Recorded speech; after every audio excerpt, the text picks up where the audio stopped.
Welcome to another episode of We Don't Die Radio. I'm your host, Sandra Champlain, author of the best-selling book called We Don't Die, A Skeptic's Discovery of Life After Death.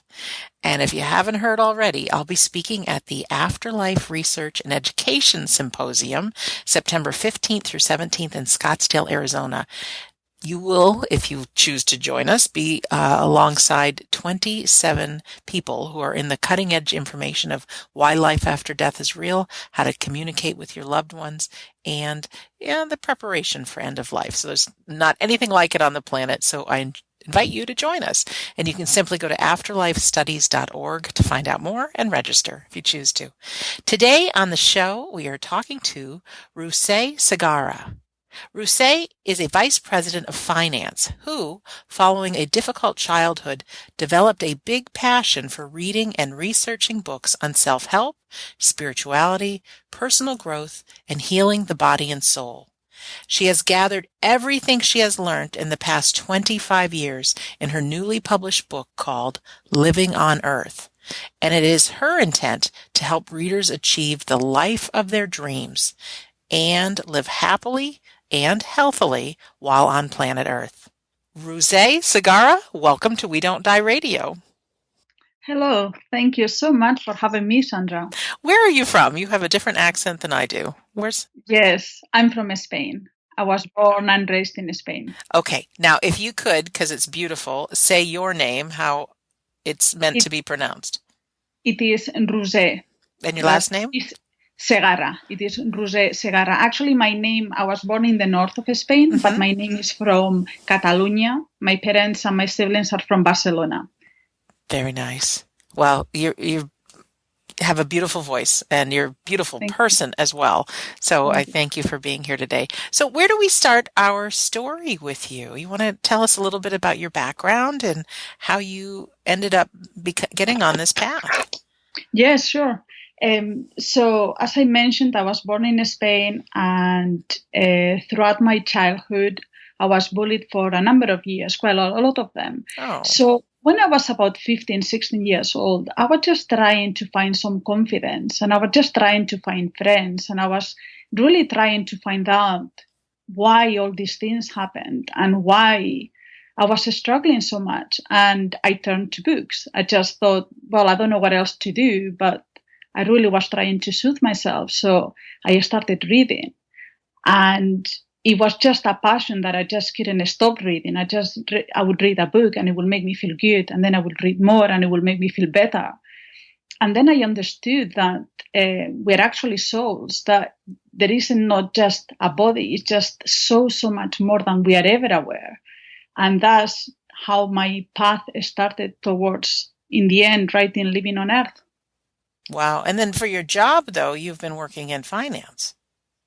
So what happened was I didn't really know what to do with my life. I knew that I wanted to read. I knew that I wanted to heal myself emotionally.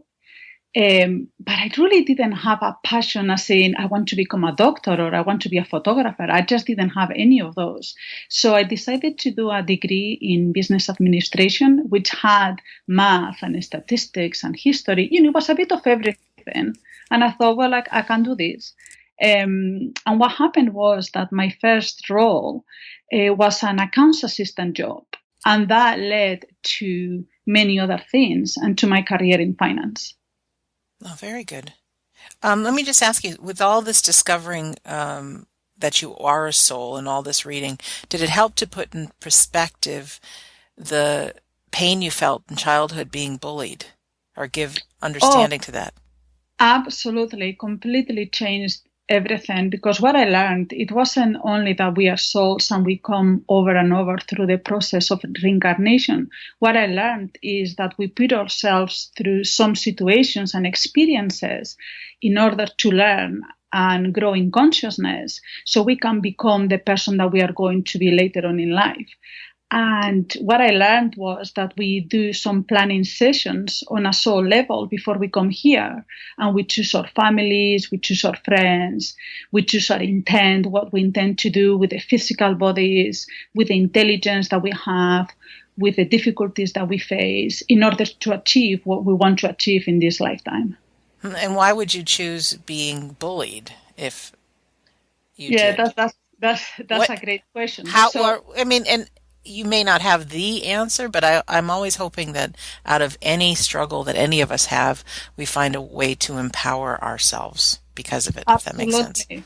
Um, I think the main reason for that is because it gave me so much determination at some point to know everything about life after death. I wanted to find out what was it, what there was more to my body than just myself. So it gave me a drive to become a better person, to help other people, to write this book that I'm writing just now. I really believe that it made me much more compassionate towards other people. I would meet people now that either they've been bullied or times at my work where people were not being nice, and I would always be defending and being the one that champions the more junior person, because I always felt that we needed to be defended somehow. I don't know how to explain it, but it really, really has helped me become a much better person because of it. Wow. I understand that the bullies had their place in my life, because I would have never been so interested in self-help and spirituality and what lies beyond death, really.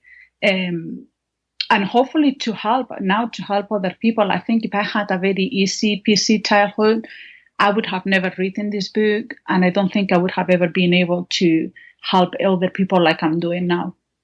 It's so true. And even with myself, uh, and maybe a bully would be a good example, but finding there's some people with very strong personalities and why people do what they do. And for me personally, it got me studying the human dynamics and finding Mhm. out that people become who they are because of their past. And to realize that, some of the people that become bullies were bullied, and that was the only That's way they can deal with it. So it gave me compassion as to some of the things that we've learned in our younger years and that we believe is the truth. But we can change that. We can and ultimately, right? I totally agree with you. And what I learned as well is not only they were bullied. When I look back, I tried to look at my childhood and the families of the bullies, and I realized they were not growing up in an ideal family neither. I didn't Right. see this when I was 10, obviously. I could only see that nobody wanted to be with me, that the girls were being very mean, that I had Yes. no friends. That's all I could see because I was very small. But when I look back, I can see that really they didn't have the easiest life neither. And it was just their way to cope with their life. I don't know. I'm not saying it was the right thing to do, but definitely it was something that I put myself through so I could actually become a much better person now. Hmm. So the next question I have for you is our show's titled We Don't Die. I would guess that you do believe in life after death. Oh, absolutely. I mean, it's just some people ask me, how can you have such a blind faith? And I'm just not able not to have it, because I learned through all these years how much assistance we get from our higher selves and from our guides and angels, and from our deceased family members who are also helping and also talking to us. They just don't die. They just remain in a spirit form, or they might be already incarnated, but we are always joined and connected. It's just the amount of help that I received over the years from guides, angels, deceased family members is just too great for me to ignore it. It's just there. And it's been 25 years that you've been studying this. This isn't just something you decided last week. You've dedicated your life to being on this Yes, discovery. absolutely. And I've read hundreds upon hundreds of books, and I recommend a lot of them in my book, just in case people wanted to read further into reincarnation, into even Asian traditions, and the work of Michael Newton and the work of Robert Schwartz and Brian Weiss and all the authors that have written about this for so long. Yeah. Is there one thing, Ruse, that comes to your mind that really has you believe beyond a shadow of a doubt that life after death is real? Is it something you learned about reincarnation, or, I mean, is Well, there anything that you can point yes, to? there are two things, if you Okay, don't mind. we'll take two, So of course. the first one is I once read a book by John Edward called One Last Time. I don't know if you're familiar with it. I'm familiar with him, but not the book. Yeah, well, it was just absolutely amazing. And then I went to see him a couple of times in his show. Actually, I'm going to see him next week again. I don't know him personally, but I'm going to see him in his show. And it's just when he connects to all these families and deceased family members, it blows your mind. There can't be any doubt that he's talking to all these relatives that crossed over. It's absolutely no mind at all. But something closer to home for me is I've got a good friend in Scotland who lost her child. And it was just obviously terrible and just very, very upsetting for all of us. And she didn't quite believe in reincarnation. She thought, well, you die and you die.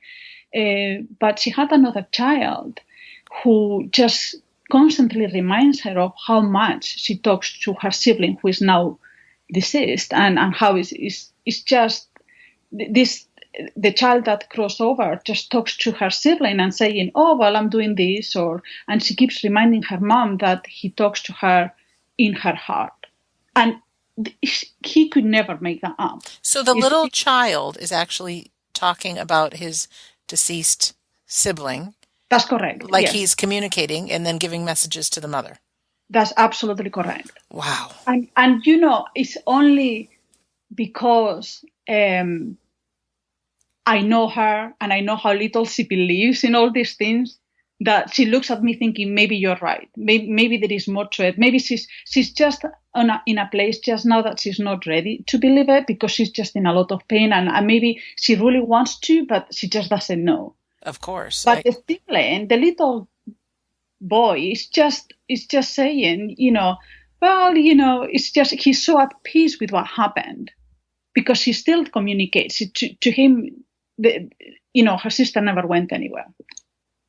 That's great. So, yes, it is. It is very touching. And like that, then I read many books, but it's not the same. You read the book and people say, well, this is something a child made up, or this is something that somebody else made up. Well, I know my friend and I know this kid. So anybody can tell me that there is no life after death, and that's their experience. But my experience is completely the opposite. Wow. That's great. And John Edwards is great. I've taken courses on mediumship. I mean, it's everything gets filtered through the mind of the person, so I don't think anybody's perfect. But I do know with training and practice, there's some really fantastic evidence that has come through mediums. Mm-hmm. Wow. Yeah. Any other stories, or should we start talking about your book? I'm trying to think just now. How about reincarnation? Besides the story you just told, have you done studies into reincarnation? Well, what I read was Ian Stevenson, a former professor of psychiatry. Yes, Dr. Ian Stevenson. Yes. The 20 cases of suggestive of reincarnation, that book and many other books by him. I mean, again, it's back to how can somebody just make all of these cases up? Right.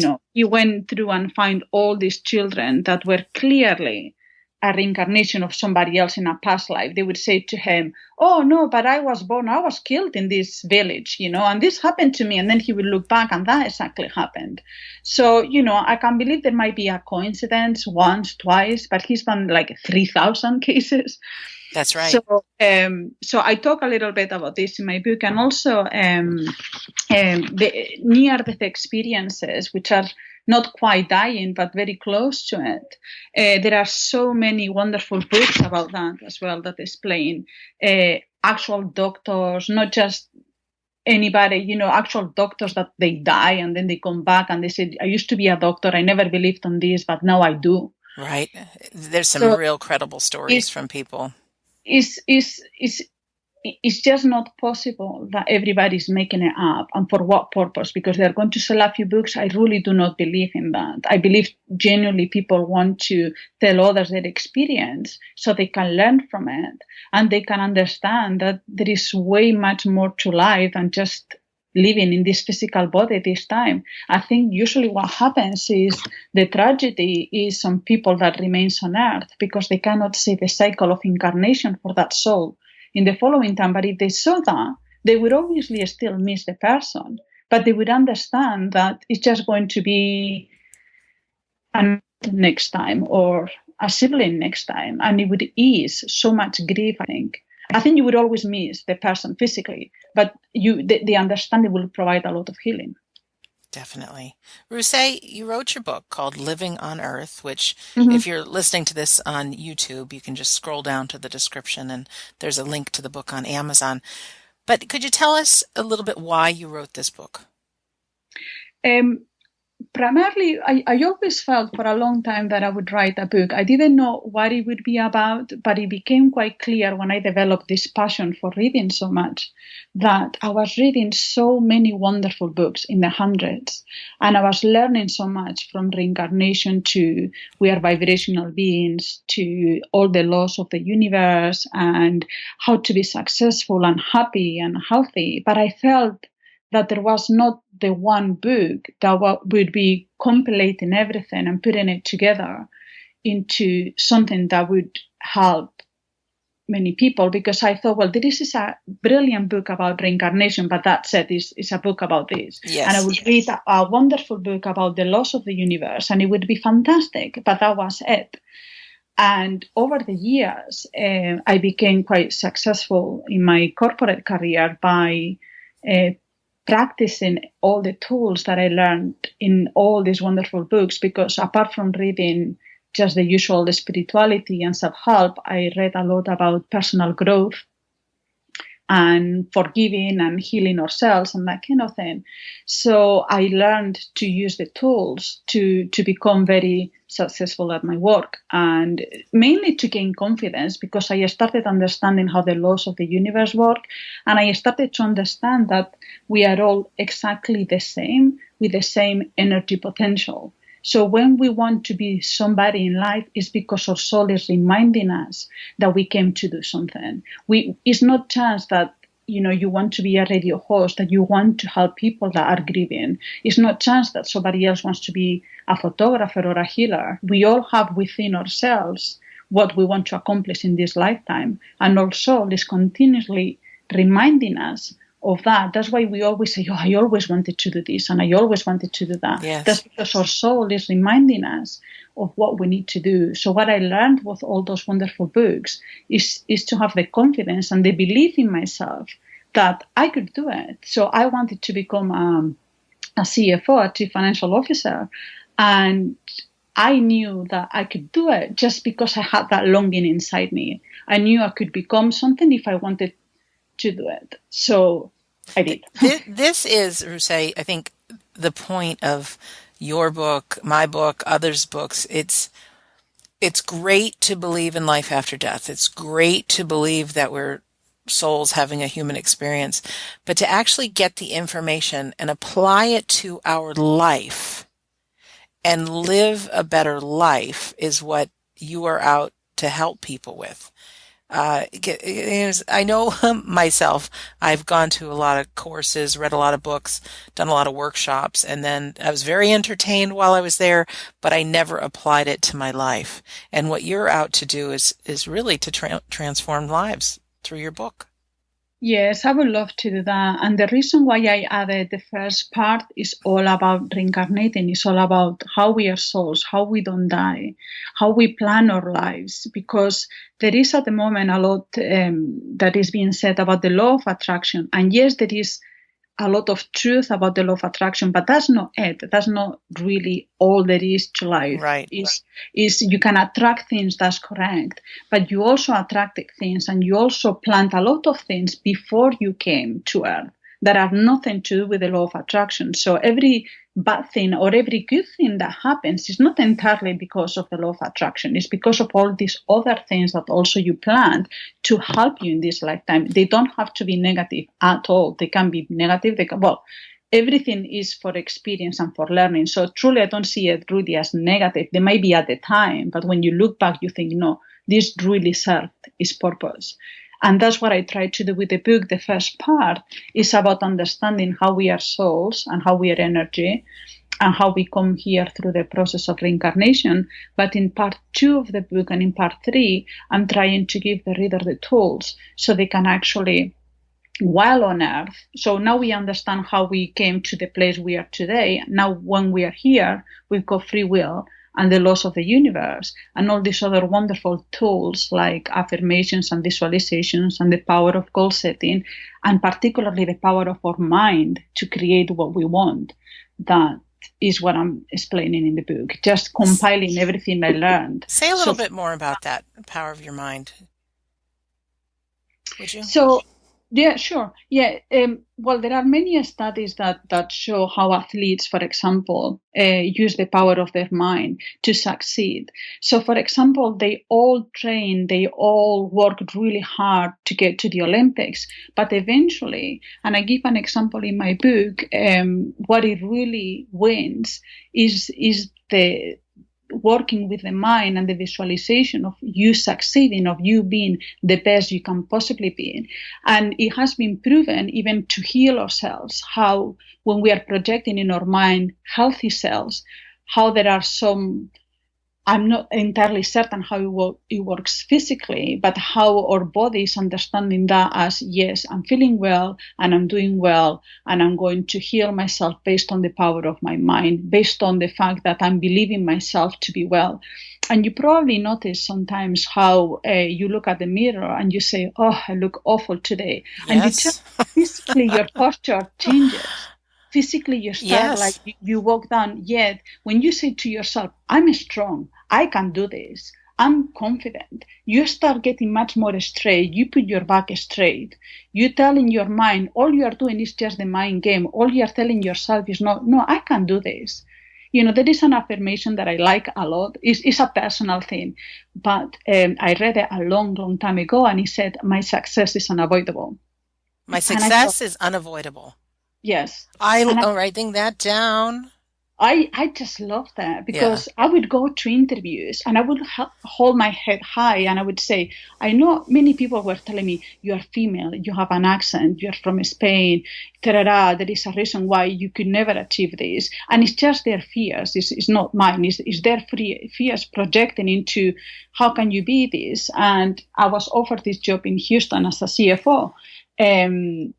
Because I went to the interview saying my success is unavoidable. You know, I was just trying to say to myself, no, if another man can do it, I can do it. And it's all a mind thing. Because if I had told myself over and over how useless I am and how poor me, I was bullied, and how poor me, I'm not going to do anything because I'm female and because I've got an accent, then probably they will pick that up and say, she's not too sure that she knows what she's doing. Yeah, but I sat there in the interview saying, no, I can do this. And I also learned so much how if it didn't happen and they didn't offer me the job, I learned to actually be really satisfied with that answer because we don't know what is next for us. And sometimes we're just being prepared for something even bigger and better. Oh, that's great. So I would just not go, oh, I didn't get it, because sometimes I didn't get the job I was going for and I was saying, I'm successful, I'm wonderful, you know, and I just didn't get it. But I did not allow that. You had to trust. Put me down. Well, it's been a learning process. By no means I'm perfect or I don't struggle or, you know, I'm not confident all the time. Actually, I was mortified of going on the call today with you. Oh, it's so funny. I get nervous too before I call someone. Yeah. Crazy.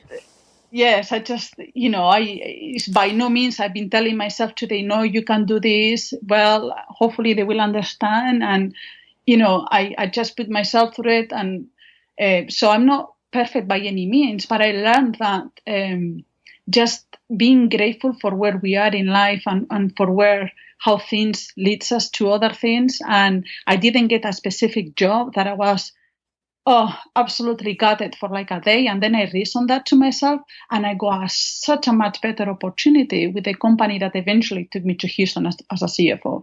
So you just never know how it's going to work, but you need to have that belief and that mindset to know that you can do it. It's all in the mind. My dad would always say, if you think you can or you think you can't, you're right. And I think maybe it was Henry Ford or someone who first said that, but I always remember that. And then also I had a little trick that I would do every time I started really convincing myself of how awful I am or that I couldn't do it, is I took a piece of paper and I wrote down the successful things I've done in my life. And I thought, hey, this lady who's done all these things can certainly pick up the phone and go have this conversation or do whatever that is. That's so wonderful. Yes. I never thought of that, but that's a great tip, to write down what you have accomplished.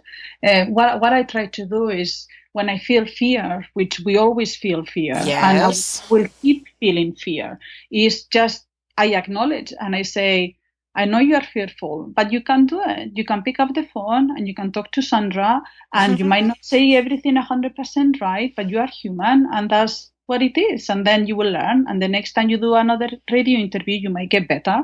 But if you don't do the first time, then you will never know. So although I'm sweating and getting a bit stressed, I'm still here because I think it's really important that we push through that because it's completely rational. There is no reason why. It's just I think we are kind of wired to fear things because most of the times things don't go always in the right direction, and we just fear that the next time it's going to happen the same thing. But it doesn't need to be that way, particularly when we work with ourselves to heal ourselves, to understand on ourselves, and to believe, that we can be. Excuse me, I need a bit of water. No problem. I can tell you something quick. I had the fear of talking to a really famous author on this show. And I really worked myself up. How can I talk to this guy? How can I talk to this guy? And then when I talked to him on the phone, I thought, I'm just going to tell you right now, I'm really nervous to talk to you. And he says, you are?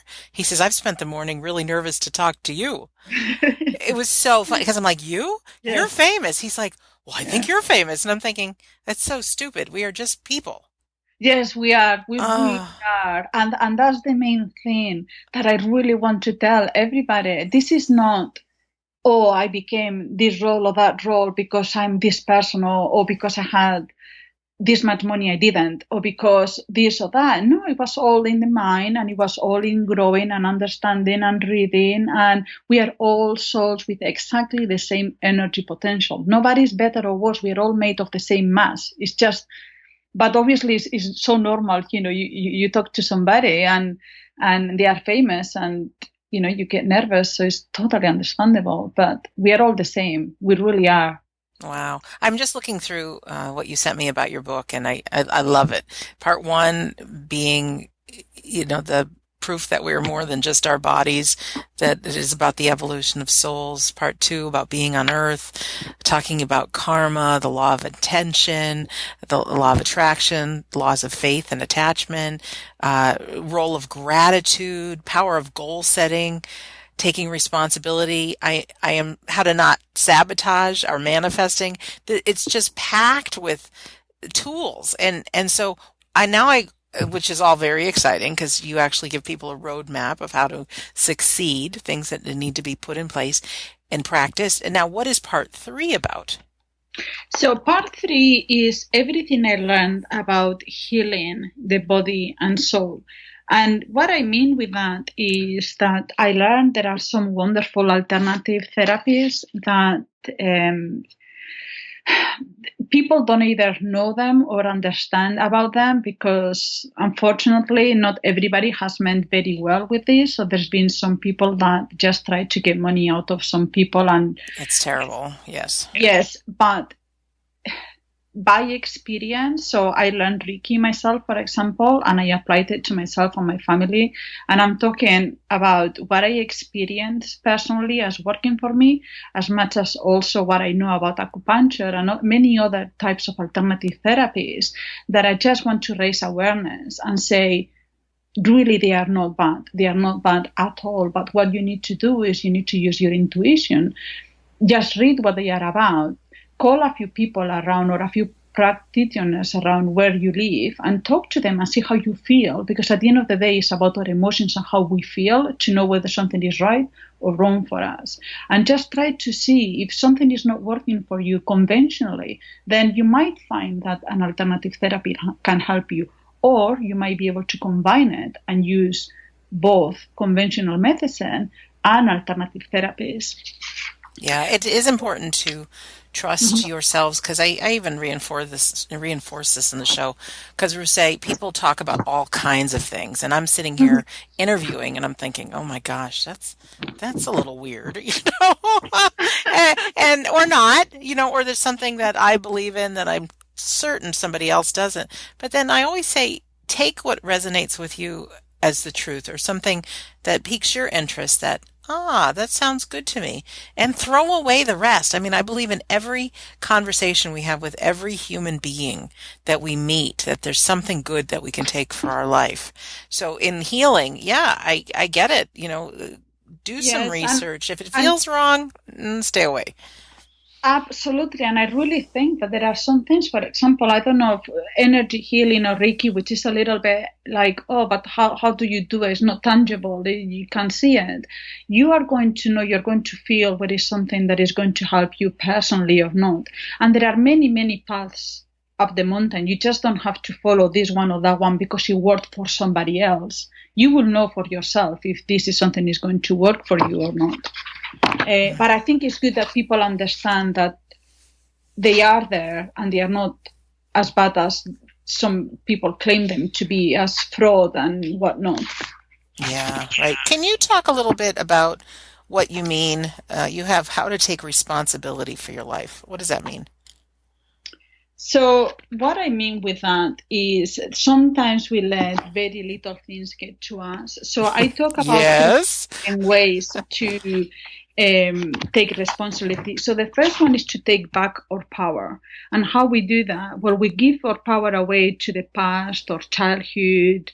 And by experience, of course, I know it is difficult to overcome a difficult childhood, but we all have hurts and upsets and betrayals, but we can't let them hold us back. So I talk about taking back our power in the sense of, in politics, we believe that somebody is going to save the world, but it won't, because at the end of the day, nobody's going to exercise for us. Nobody's going to eat right for us. Nobody's going to work in our mind to make sure that we gain belief, that we take away our fears. Nobody's going to do all these things for ourselves. I know that some political regimens are better than others, but we give our power away to politicians, to dieting companies, to our past, to a lot of people, and it's just trying to rein back that in and say, within me lies the answers of what I need. The second way to take back power is to let go of blame. So, my life is ruined because I was brought up in a dysfunctional family. Nobody really ever likes me. I'm too shy. I'm too fat, too tall, too small, too thin, So when we start letting go of blame for everything, then we take back our power. And lastly, I talk in my book about letting go of drama and how not to give permanent reality to temporary things. So things happen and it's just life and we move on from them. So I'm just speaking about just trying to get things, particularly small things, not to get to us so much. And again, it's a mind thing. How many times have you said, oh, I'm not going to let that get back to me or get to me? We say that all the time because we know that we have the power to not let things get to us. That's true. But it's just sometimes it's reminding us. I mean, I had to do a lot of reminding. I've got lots of wonderful books. And when I see myself very upset, sometimes I just pick up a book and I remind myself that, I don't need to be so upset over it. And I can just try to understand why this situation is in my life, how I attracted it, or why it's in my life, and then how to move away from it. Yeah, I think we all need books. We all, one of the tools I use is actually recording these conversations, because I cannot go a day in a bad mood and then all of a sudden call you and talk about our soul's plan, our journey, being responsible. And I'm always left happier at the end of the conversation and with the perspective. So I think it's important Yes. for people, whether you read books or listen to radio shows or have friends that you can talk about the positive with, as opposed to feeding on the victim, woe is me. So you did mention, though, about diets, and I know one of the Yes. things you have in your book is why diets don't work and how you can lose weight. And as a Yes. girl that's always battled her weight, what do you have to say about that? Well, so I'm explaining how our bodies, why diets don't work. I'm explaining how we can force our body to diet. I'm explaining how we are not all the same, and I give an example of the how it was called, Hey, the Minnesota, the semi-starvation neurosis experiment. Rose, Where, I don't want to interrupt you, but it sounds like you're moving papers around, and I'm not able to hear your words oh, I'm clearly. really sorry. Yes, I was actually going. I'm sorry. I was looking through my book exactly how I outlined the Oh, see, here's a way. little I'm trick because sorry. now you're on the beginning of your radio interviews. The microphone picks up everything. Oh, So, yes. No, I'm sorry. I was oh no, just it's trying okay. to make sure I was not missing anything. Everybody needs to learn, and no, we appreciate that you are looking through. But if you don't mind starting that piece over, just what you have to say about diet and exercise and weight loss. Yeah, sure. So what I was saying is that I learned that our bodies are not all the same, and we just cannot force our body to die because there is a set point in our bodies that we just won't go below that. And there are many studies that show how obese people can just force themselves to diet on minimal calories and they put on weight. And one of the main things are our mindset. Again, how there was an experiment that was done that they gave to all the participants two different types of shakes. It's called, I don't know if you heard about it, it's called mind over shakes. No. And basically they gave a very low calorie shake to a group and a very, very high calorie shake to the other group. Both groups were told that they were consuming an average 300 calorie shake, but one had 600, the other one say had 100. And every single person that was told they were having the low calorie one experienced huge hunger, say an hour after. Oh. But everybody that was told that they were getting the high calorie shake were full for hours. And basically what the study was saying, which is outlined in my book, is that our mindset is really a big, big thing when it comes to losing weight because we force ourselves to eat salad. We force ourselves to not eat cake. Yet it's not really so much on the food, but on our mindset. That's what is stopping us from putting on weight. The other problem as well is that most diets just don't take into account in the slightest the emotional problems. So I know I was incredibly stressed out with one of my pregnancies and I ate like there was no tomorrow. Just had this urge to eat, but that is not addressed. You know, when we are having all this and physically we are feeling that we really want to eat, and then they say to us, oh, you have no willpower. Well, that does not help anybody. No. And it's not true because it's not a willpower problem. Our bodies physically are going to be asking for food if they think we are not having enough. So every time I went on a diet, my body would be like, oh, I'm not getting enough calories, because in my head, I really thought I was not getting enough calories. And it just doesn't work. Wow. So what I'm saying to that is that there are various ways that have worked for me to lose weight. But the first one of everything is just accepting that where I was actually was not such a bad place. It didn't matter the size. It didn't matter how I felt. What it really mattered was that I was obsessing over food. So all I had was food thoughts. What to have for breakfast, what to have for dinner, what to have for lunch. What to snack, what not to snack. Then I would be forcing myself through periods of time. I'll just have salad. I won't have this, or I will have that. But all my body was saying, oh no, but I want cake. Oh no, but I want whatever. Even things that usually I don't eat, I want it. Fried eggs. Oh my God, how many fried eggs can I have? You know?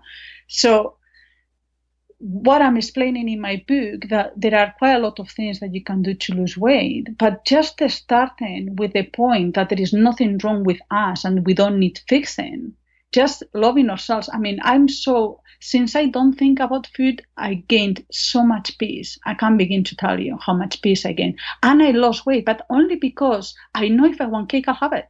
I will not think twice about it. And because of that, my body is not craving it. My body is not constantly obsessing over it because I've taken my thoughts out of my head completely. It's interesting that you said loving yourself, because I, since a little girl, have gone up and down with my weight, and now I'm bigger than I ever have been. I've got the conference in September. I thought, oh, I got to lose weight so people think I look like the person in the picture. I mean, it's brutal what I do to myself, but I've sat several times and said, why doesn't a diet work? Why does the weight always come back on? Why am I always having this challenge around food? And the little voice in my mind says, because you haven't learned to love yourself exactly how you are. Oh, And that I hadn't heard, and I thought, could you yes. imagine if that's all this time I'm fighting myself, and if that's the learning I'm supposed to have, no wonder. And who's to say if that's the truth or not, but if I take responsibility and use it to empower me, it's like, okay, how to learn to love myself just as I am. Yes, So I yes. just thought I really like that, and using our intuition a little bit, and that. What else do you want to talk about as far as your book? Is there anything that we haven't talked about that you'd like to? Yes, I mean, I would. There is specifically a chapter that is one of the things that has been the most helpful for me throughout my entire 25 years of searching, and it's called Healing Difficult Relationships. And I basically just provide the tools to how to handle. There are obviously many different types of relationships. It's not the same thing to be upset with a very close relative than to be upset with your boss or with your friend or with a stranger that has been rude to you, like a waiter when you go to a restaurant and somebody's just not nice to you.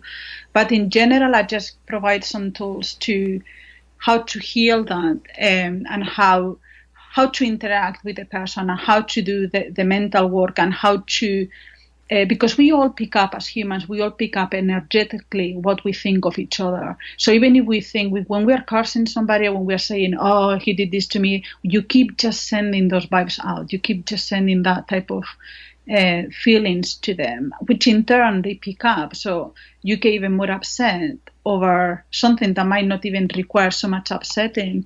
And I learned a sentence that has helped me the most with most things, like when I know that I had an issue with a coworker, or when I know that I upset my sister for whatever reason, or she upset me, it doesn't matter. I'm completely past the blaming because I think it does not help anybody. Sometimes it's just misunderstanding. Sometimes, yes, somebody picked on you, but it does not matter in the slightest. What is important is just that we decide to heal that relationship and we place the intent to heal it. And you say, I love you. I am sorry. Please forgive me. Thank you. And that is one of the things that when you say mentally to somebody else, it's something immediate, at least for me anyway, that I just feel that something clicked and something that was really bothering us at the time, it just kind of melts. I can't explain it how, but I do explain in the book. It's called Ho'oponopono. And I can never say it right, but it's a Hawaiian healing practice. And they say this: I love you. I am sorry. Please forgive me. Thank you. So you just say this to yourself if you... I picture the person in mind. Okay. I always picture the person in mind. I always say a little prayer, or I always talk to the person and I say, I'm sorry if I did upset you, but I love you and I'm sorry.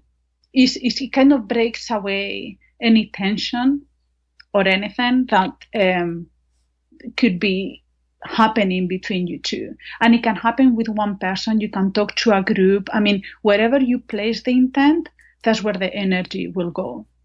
So it could be it could be with your listeners. It could be with, not because you upset them or because they are upset with you, but just because you want to tell them you love them. In your head, you say, it's kind of putting a veil of peace and happiness over people. Well, that's how I see it. It's helped tremendously in my life. I really like it, Ruse, because I know there's a lot of people who, when they lose a loved one, they experience grief. And I know there's a lot of families that have come apart, including, I've had things in my family as well. And so we may not be speaking, or someone may not be speaking to us. And to actually, with a kind and loving heart, picture them and say the words, I love you, I am sorry, please forgive me, thank you.